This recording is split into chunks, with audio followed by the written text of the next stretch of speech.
কালকে ভূমিকম্প হয়েছে, আজকে হয়েছে। তো আমরা খুব আতঙ্কে আছি, ভয়ে আছি। 2 দিনের ভিতরে 2বার হয়েছে, আতঙ্কে আছি। ইয়া নিয়ে মনে করেন যে দৌড়াদৌড়ির উপরে আছি, মনে করেন যে ডর এই জিনিসটা মনে করেন যে এটার উপরে 2 দিন হলো, তো তার কারণে মনে করেন যে আমরা ভয়ে আছি অনেক। আমাদের যে কোনো সময় যদি ভূমিকম্প আসে আমরা তো যে কোনো পরিস্থিতি থাকতে পারি না, তার কারণ বিল্ডিংয়ের নিচে থাকি, বিভিন্ন জায়গায় থাকি। হঠাৎ করে যে ভূমিকম্প হয় তার কীভাবে কী করবো না করবো কোনো ডিসিশন নিতে পারি না, সেই জন্য সবসময় আতঙ্কেই থাকতে হয় আমাদের।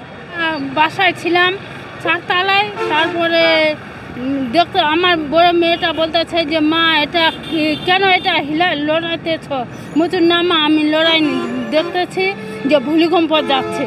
তো কালকে যেটা হয়েছিল ওটা বেশি আতঙ্কে ছিলাম, পুরো বিল্ডিং কাঁপছিল, কিন্তু আজকে তো যেটা হয়েছে টের পাইনি এরকম।